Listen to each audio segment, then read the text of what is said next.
Brought to you by Capital One. As a founding partner of iHeart Women's Sports, Capital One is here to bring you closer to the athletes and teams you care about.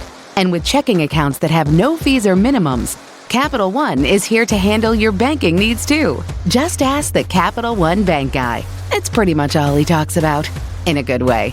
Capital One. What's in your wallet? Terms apply. See CapitalOne.com/bank for details. Capital One N.A. member FDIC. Welcome to the Inside the Oval podcast. I'm Noah Hammerman, and today we're joined by my team here at the 49ers. My pride and joy, our in-house design team, the Designers, our in-house graphic design team. So give it up for yourselves. Welcome to the podcast. Here we go. We made it. Yeah, it's super exciting to have you all here. I think we always talk about people's careers and how impressed they are with their team. I know we had Aaron and Serena on last time to talk through their process in the production department, but today we have our design team, and we'll just talk through who we are, how we got to this point in our careers, and some of the cool projects that we've been working on throughout the off season. So quickly, I'll just run down the names of everybody here. We have our creative director, Aaron Llavore. Hello. Yep, wonderful. We have Vince Irao, our graphic designer. Present and accounted for. We have Chase Iseley, another graphic designer. Hey, guys. And Malik, our graphic design intern. So it's great. It's great to have you all here. First question out of the gates. It's kind of open for interpretation. Maybe we'll start with Aaron here. What does it mean to be a part of the 49ers design team known as the Designers? We're the creative team that shapes how the 49ers look, feel, and connect with fans, from our game day visuals to our brand campaigns and digital content. We also build creative for every department across the organization, making sure everything we put out reflects the energy and legacy of the 49ers and the faithful. Our professional training is graphic design, but at our core, we're problem solvers, really. Yeah, that's a great way to put it. I think I kind of want everybody to get to know you guys a little bit more on a personal level, and how you got to this place in your career, because that's what a lot of our listeners are curious about, how to get our jobs. So I guess in a quick elevator pitch type of style, I would love to hear a bit about each of your career journeys and how you initially got started in graphic design. So we'll start with our newest member of the team, Malik Shumpert, learning a bit more about how you got into our team and how that worked out. Well, yeah, so I'll start pretty much. I grew up always fascinated with art. So then I'd say about my junior year of high school, I really started picking up on graphic design. Really not with the intention of turning it into a profession, more of like a hobby. Obviously around that time was peak high school basketball, so I was heavy into that and making graphics just to try to get my name out there. And then during COVID, I really kind of took off with that. I started getting a lot of notices from big name companies, which opened the door for me a lot, especially here in the Bay Area. Got to work with some big basketball media companies. And then from there, I just majored in graphic design in college, and I was able to get a design internship with a sports agency called Disruptive Sports, which really opened the doors to my eyes of how far that I could really take this whole design thing. Not just as a hobby, but as a career itself. And then I transferred to San Jose State for my junior and senior year of college, and there I was able to pretty much do what I love, make graphics for pretty much every single team there at San Jose State had to offer, but I really focused with the basketball team. And then that led me to where I am now, doing what I love with the 49ers around great people every single day. And that's great. Yeah, I think being able to have that experience with Disruptive, is that what it's called? Yeah. It was a huge benefit to you just trying out new things in design. So we're glad to have you here. Absolutely. It's a great internship program that the 49ers run, and I think being a part of that community has been awesome for us to have you here and for you to come in and grace us with your talent, for sure. Sure. Our newest full-time member is Chase Iseley. So how did you find this opportunity with us? I've always been a creative person, but I didn't really hone those skills until college. I went to Cal Poly, graduated with a graphic communication degree, and then I had a minor in political science. So honestly, I graduated thinking I was going more into the nonprofit space. I wanted to apply my graphic design skills to companies or organizations that were going to like fill my cup in a moral way. And my dad, I'm from Sacramento. My dad sent me an internship with the Sacramento Kings. And so I applied just like shot in the dark. And I got it. And so that was sort of my introduction to the sports world. And I was quickly obsessed with the environment of sports, the fast pace of everything. And so I sort of threw myself into any opportunity that I could.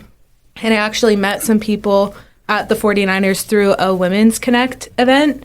And so that's sort of how my network grew. And then when the 49ers were looking for a new contract designer, I applied to the job, and that is how I got here. Yeah, what's great about that story that she's not including is that she is an Inside the Oval listener. So she had listened to, I think it was Anna Warwick's podcast episode from her graphic design internship, the same seat Malik's sitting in now, and gotten to learn more about our team and our team culture, which is really cool, how full circle that is as well. We'll move on to Vince Irao. You have now been here 3 seasons, which feels like it's gone by extremely fast. Too quick. But would love to hear about your career journey and how you got to us at the Niners. I'd say like my educational journey is a lot different from everyone here in the room. So actually my education background comes from broadcasting electronic communication arts in San Francisco State. We kind of call it BECA. And a lot of that was just like a lot of TV production, video production, a lot of this radio production too. So have a big, deep background in both video and audio. But before that, I was doing a lot of graphic design stuff for my high school, and a lot of my, what's it called? Your scholarships come from that. I feel like I honed graphic design a lot when I was in the video production side. So I was still doing, graphics, motion design stuff for, a lot of people. So when COVID hit, that's when I graduated college in 2020. Started kind of shifting, not like my career, but a lot of my focus on just like sticking to being a designer and kind of being like a freelance in a way. Found a job, or I'd say a job, but it was unpaid internship, which shifted into a job through my connection. And at that time, it was all just, creative advertisements. It was like a agency. So spent, I think, almost a year there. Then most of my knowledge now comes a lot from the Santa Cruz Warriors, the G League affiliate for the Golden State Warriors. And a lot of that, I was a marketing coordinator with a focus in graphic design. So not just design I was doing a lot of, but it was a lot of, everything in like marketing, right? So I'll be doing, the social media stuff, digital websites, even goes as far as like game production. So a little bit here and there. Saw the opportunity here at the 49ers 2 years ago and decided to take it. So here I am now. That's great. Yeah. Going from that agency side all the way to sports and then figuring it out over here. So that's awesome stuff. Go ahead. No, I thought it was funny because before I wanted to be a kinesiologist, working in sports was in a way like an idea, but not wanting to do medical stuff was like not my thing. So hearing that there's like, marketing, design, job opportunities within sports, I thought, was such an eye-opener and was like the coolest thing to me. So yeah, that's shifting entire industries within that sports interest is really cool as well. I'm sure there are a lot of listeners that empathize with that exact emotion, trying to figure it out in sports, not knowing where that allegiance lies or where you exactly want to go with your path, but eventually finding your true interest just genuinely in your life and finding that out. So that's a really cool path. Aaron, would love to hear about your journey here. Yeah, I'm really going to sound like the grizzled vet here. I'm getting close to 20 years in the sports industry, so a lot to process. But getting started in graphic design, I was in high school. I was doing black and white photography. We had a dark room, and then actually the dark room went down for some reason, and they put us in the computer lab back in the olden days and put us on Photoshop. And I found out I really loved doing Photoshop and photo editing through a computer.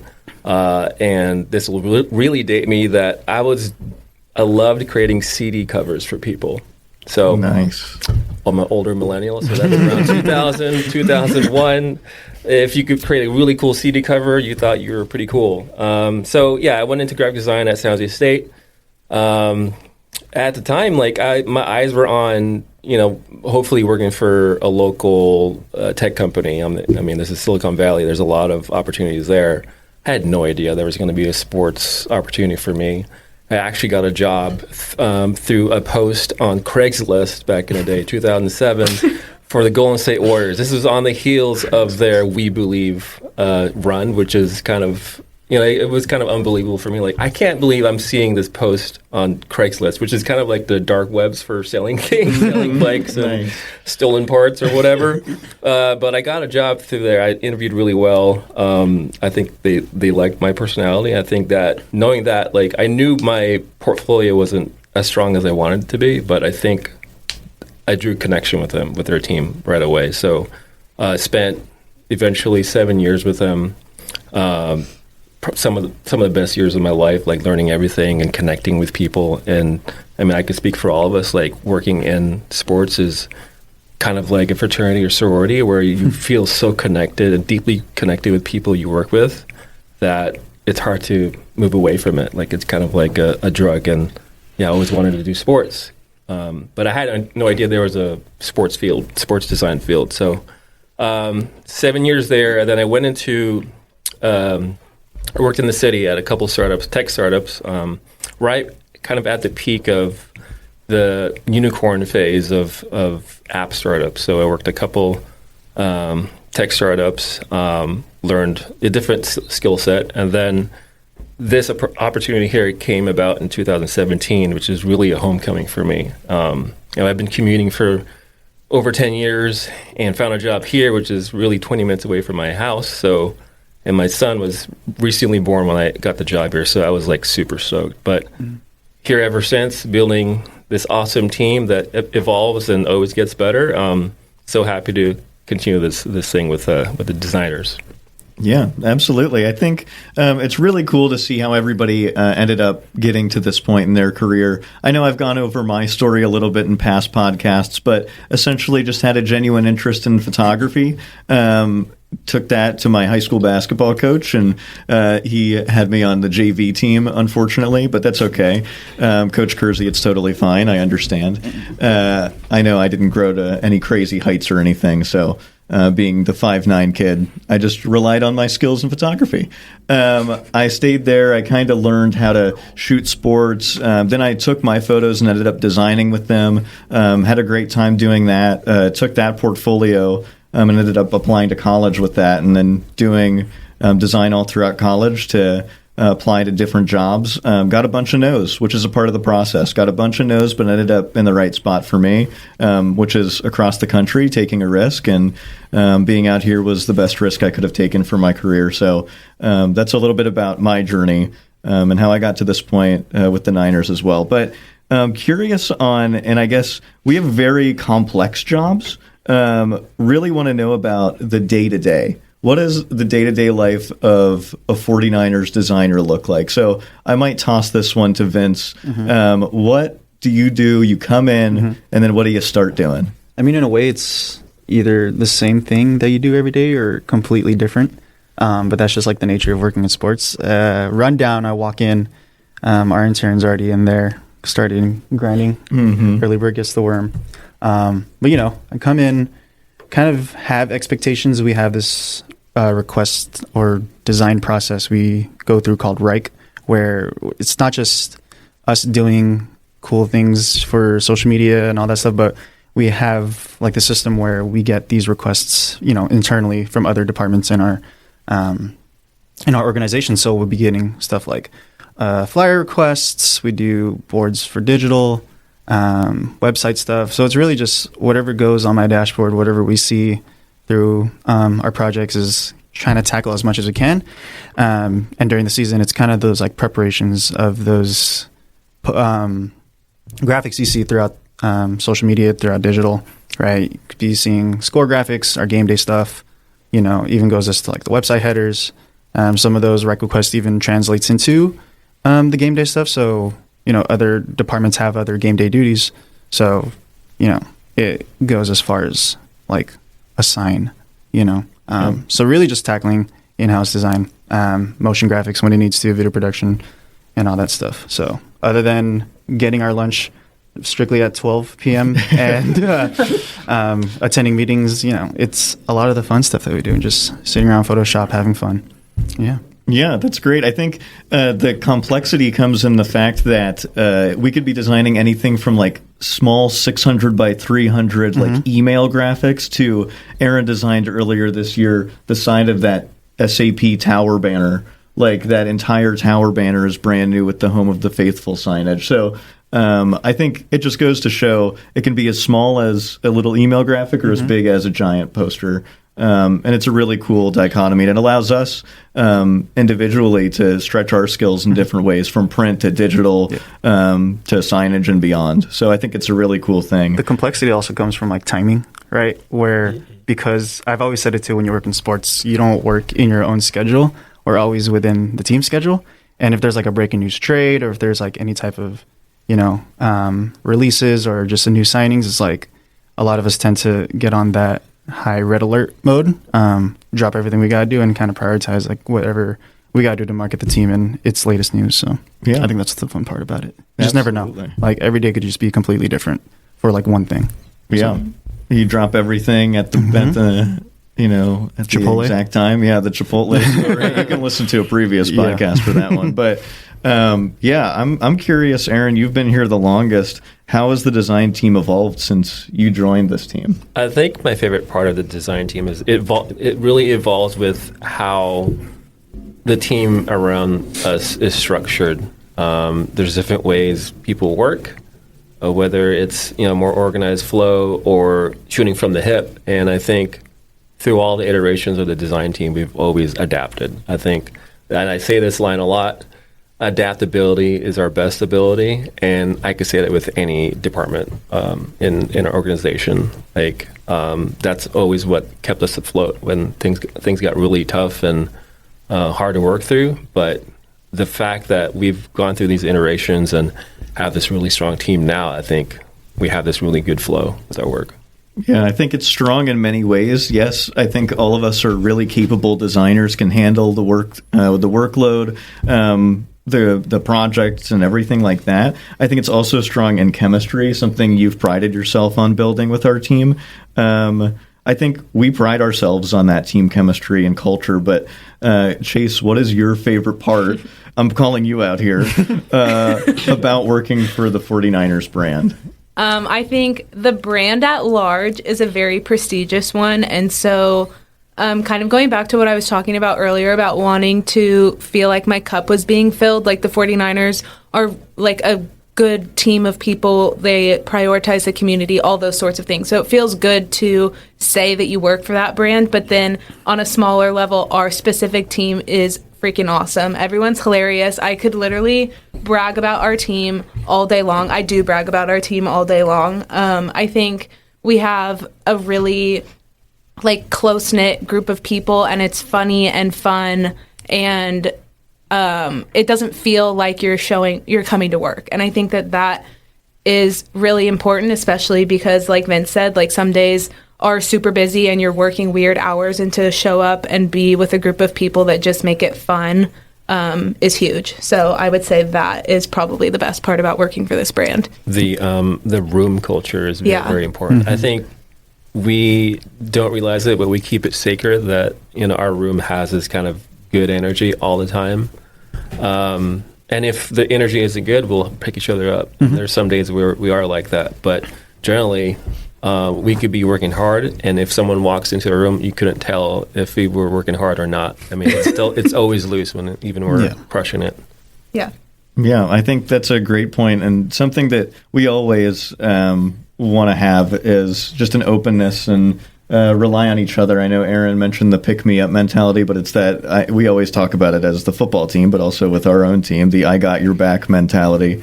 The 49ers brand is so strong because these are your designers, because these are the people that get to come to work every day and represent your visual system. Curious, Malik, on any thoughts from how you've perceived the 49ers brand being the newest person of our team? I think just growing up here, always being able to like every Sunday at 1 o'clock, it's like, all right, the 49ers are on. And just seeing how strong the fan base is. And then coming into the organization, when I started, it was like you can kind of tell that the way the fan base is super strong, loyal, and like just determined, that really reflects within the organization as well. And obviously, like this being like my first taste of the professional world, I was a little bit like weary in a way of like, okay, what am I going to get into? Am I going to like these people? And literally within the second day, like first day I was like, okay, yeah, these are cool people. But then the second day it was like, yeah, these people are like my family. And every day, like Chase said, it's like I come in and I just love coming to work. And like work is always a privilege when you know that you're going there and it doesn't feel like work, as opposed to waking up every day dreading what's to come, and even embracing the like the unknown at times, as Vince mentioned. Like any day could be the same as it was before, or it could be a complete curveball thrown into it. Like obviously, as you mentioned, we have our Reich system that kind of organizes what you know that you have to do. But at the same time, you never know what could happen. But I think just everybody being able to come in there every single day and can count on at least 10 good laughs every single day. I think that's one of the best parts. And yeah, just having this family here is like none other. Yeah, only 10. I think it's a little bit more than 10. You could count on at least 10. At least 10. Yeah. Good. That's the minimum. No, I think what's really cool is a lot of people talk about creative culture, and I know I talked about it a little bit with Aaron and Serena on the last episode, but the idea of being egoless and really supporting each other is something that our team has taken to heart. Our team takes seriously, and it's all with love and trust that we know that each person has the capability and the skill set to get any project done. So being a creative culture and also doing that for the 49ers brand, a huge brand, international brand, has been excellent. So it's been a great opportunity to work with you guys. It'll still continue to be. But something that is really cool that we went through this past off season was we called it a brand refresh. I would love to hear a little bit about what went into creating this new visual campaign for this season and beyond. We've been rocking with Faithful to the Bay for a while. And so having that visual system to kind of lean on as a base and see how we can improve it in any possible way has been important. But yeah, how did we kind of go about that process? And I'll chip in a little bit, but want to hear from Aaron's perspective how this actually worked. Chip in a lot. I will pun it to you, but this offseason, starting from January, we started this thing called the Brand Design Sprint. We literally had 40 plus people in a room to start off with, and it was really just reflecting on our brand, and it was very open forum. We threw stuff on the walls. Also, Stephanie, our marketing leader, was really keen on honing in onto the setting the standard, like the base of our brand. So we call it the brand triangle. That contains the oval, which is the team, the 80 years of history and 49ers legends. The faithful, which the fans know is themselves. They call themselves the faithful. That term is non-negotiable. It's very unique to our fans. And also what's kind of new, which is surprisingly, as far as our brand, the 49er. I mean, we're literally called the 49ers, but we've really never explored the creative aspect of a 49er. I mean, the 49er, you think about it, it's 1849. They're very hopeful, fearless, relentless, and we were all innovators. And we kept digging into these three aspects, and the 49er was the one that really kind of piqued our interest. If you think about it, the innovation in the Bay Area spans generations, right? 1849, a lot of fearless innovators, a lot of new companies came out, or products came out, like Levi's is a homegrown 1849 company, and I could say like Boudin Bakery and stuff that like became generational and fed families. And then fast forward to like the 80s and 90s, where it was just the dot-com boom, or the computer age. Like that's Silicon Valley, that's where we're from. And now the AI age. So that kind of way of thinking as far as how it pertains to our brand actually is a very good connector. Bill Walsh in the 80s was the innovator in the NFL, and his kind of coaching tree is all throughout the NFL, which is kind of amazing, even down to Kyle Shanahan, how they're connected with his father. So we kept digging into that and found so much to explore creatively. So if you want to kind of pitch in. Well, yeah, absolutely. I think those are all great notes from that day and what kind of came of it, and some of our branding principles that we guide ourselves towards and our design system towards, that being the oval, the 49er, and the faithful.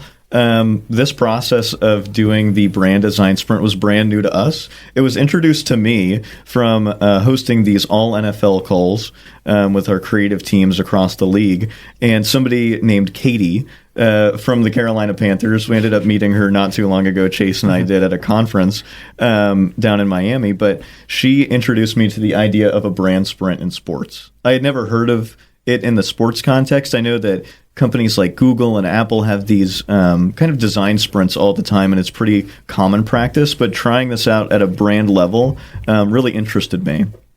So I got together with some of our marketing leaders and made sure, okay, so we'll do a small-scale design team brand sprint, and that was kind of the agreement. And then it kind of got bigger. And I said, okay, let's do it with our brand and integrated marketing team here at the Niners, and we'll kind of discuss. And then it got a little bit bigger because people were talking about it. And then it became 40 people in a room that one January day to really get down to business and discuss the future of the 49ers brand. It all started with a pre-sprint personality worksheet, a brand personality worksheet. This was actually a really cool practice. We discussed with people like, if the 49ers were a car, what type of car would they be? Or if the 49ers were a party, what type of party would it be? Would it be a backyard bash and having like a barbecue or whatever? Or would it be like something classy and highbrow and everything like that? So you kind of got to learn how people kind of perceive your brand within your walls. That led to the day of the presentation, where we learned obviously about these survey results in that worksheet, but got to tap into it a little bit more. We learned about everybody's thoughts on the brand and how to, bring it to a new level. Also, another cool thing was every single person in attendance was grouped with a bunch of people for lunch, but really the purpose was to create their own mood board. So in your job, we called them superpowers. Use your superpower. So whether that be design, video, website design, game day production, anything like that. What does the new brand system in your eyes look like? That really helped us get to some awesome visual results to use as a design team to put this whole system together. I'm looking back at pictures just to remember this, and it's like a giant board of every single possible color of marker. I love that photo of you. You look like a mad scientist there. You were trying to make sense of all the words that we threw on the whiteboard. That experience was really cool because everyone's ideas were on the document. It was like a slide deck. And as we move through this brand now and navigate it, if you had any ideas back then, there's no surprises now. We're still exploring ideas, but something that was thought of in January, can come up again because, it's all been processed in our heads and also in this brand sprint. Yeah, it was a great day, and it kind of was it started with the slide of no umbrellas, so do not bring an umbrella to our brainstorm. It was like all holds bar, anybody could have an opinion, and it was a really powerful moment. I don't know, I know Vince and Chase, you were both there, if either of you want to tap into how you felt that day too as an empowered creative. I think it was cool because I joined the team in October, and this planning sort of started in December, January timeframe. So really, the brand that I've been designing with is the brand that I helped create, and I don't think that a lot of people get that opportunity. And then the fact that it was on such a large scale. There was so much buy-in to refresh our look, and I think that the reason it's so strong is because everyone was involved. So everyone feels connected. Everyone feels like they had a part in what we were doing. We haven't really talked about it, but we also did a game presentation version of this, so that was really cool. We had already designed all of these potential graphics, and then to see those reimagined for the stadium at large was a whole nother layer of this. So yeah, I just think it's cool to have the opportunity to create a brand and then to see all of the positive feedback in the brand that you created. What's awesome was that we had the opportunity, and doing visual campaigns and look and feels, it feels like it's such a thing that we only take care of and look at the opportunity to. We took that brand sprint opportunity to kind of pick the brains of everyone in marketing essentially, and it's having that such a big group. You get perspective of people from different eras of the 49ers. I mean, I could tell for myself, like, I've only been a fan since like 2020 just because I wasn't such a big football guy. But you're getting so much knowledge from people who's lived like from pretty much as much eras as we can pick out of, So from getting that, from those mood boards to those ideas, it's just like, I think it was really truly like a sprint because just nothing was ever just like in the way, and all the ideas were just coming down like a Parmesan wheel. It just kept going and going and going, and I could tell like all of us in the creative space has just like, oh, we can grab that from there, and I'm pretty sure like no idea didn't like stray away from it because we've always picked something from something. I think what was huge with the outcome was like the incredible amount of buy-in with what we were headed towards. Having that buy-in from everyone in marketing is so huge because every game theme we run into during the season, all the big events like draft and schedule reveal, all had that tying thread because we had this brand sprint. Like we knew what we were getting into even though we haven't built the content yet, So yeah, super huge to have that done. Yeah, the creative buy-in factor is enormous and has been enormous for us even up to this point in the season. It's October. So it's nearly been, 9 months since we did that practice. And I think now we're getting into a really comfortable groove with where the brand is and the system we've built as designers. So just speaking on that design system, what are some of the new visuals the faithful have begun to see? I'll tap it over to Vince and then a little bit of Aaron to talk through this too. Visuals? We've introduced, I think one of my favorite things is introducing the color of cream. A lot of the ideas that came from that sprint was like, we're not weathered, but we're very historic, right? I think when you have something that's white that's been sitting around, it's not going to stay as white. And I think that's such like a cool concept. There's this Western container that we have kind of cultivated from our graphics, and that kind of acts as like a design element, cultivated off of the Kezar Stadium shape. If you've ever seen that, it's like a very Western, square, circle. And being in the Western kind of look from the prospectors and all the stuff, we do a lot of very warm tones, very like Western imagery, other than just because a lot of the stuff we did before was just, Bay Area imagery. Being the 1849 Gold Rush was more of like a celebration of California. And we like to kind of represent ourselves as like not just the Bay Area team, but the California's team. Yeah.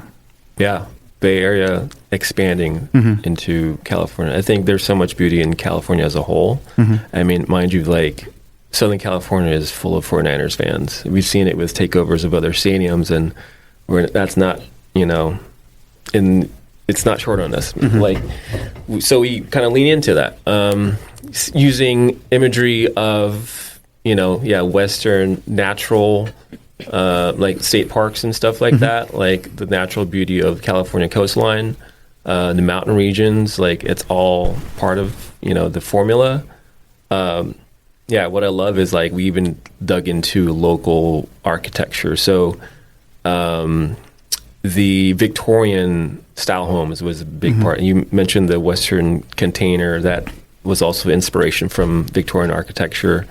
The Painted Ladies, Winchester Mystery House, all in Victorian architecture, but also in the Bay Area style, very colorful and almost abstract.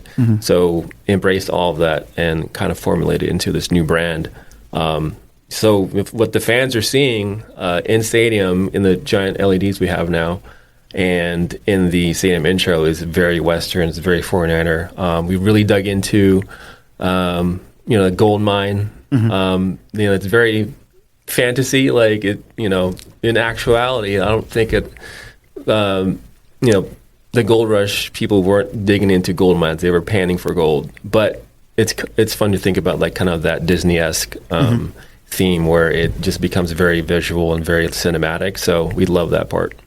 I also like all the layers in our design concepts. I feel like one of the questions that we were asked early on is like, what does a 49er look like? And everyone was talking about like, oh, they're wearing jeans and layers and all of those sort of things. And that's manifested into like quite literally how we design everything. Like everything has texture, everything is stacked on top of one another, so our designs have a lot of depth, and I think that that's super cool. We had some funny questions in the brand sprint about what does the 49er smell like, or what does the 49er taste like. I mean, that's offline, but like it kind of came up with, we just got really silly, and to throw everything on the walls and on the whiteboards just kind of gave us confidence in what we were doing. Thank you for listening to part one of the Inside the Oval with our 49ers in-house design team. Please subscribe to us on Apple Podcasts, Spotify Podcasts, anywhere where you can listen to this, and have a great day. Thanks. This Sports Spotlight is brought to you by Capital One Saver Card, founding partner of iHeart Women's Sports. Did you know that the Women's Lacrosse League, the WLL, will play its inaugural season this summer? The league's 4 teams will play in an 8-game regular season beginning mid-May and ending with the championship game in Philadelphia in August. Earn unlimited 3% cash back on dining, entertainment, and at grocery stores with the Saver Card from Capital One. What's in your wallet? Terms apply. See CapitalOne.com for details.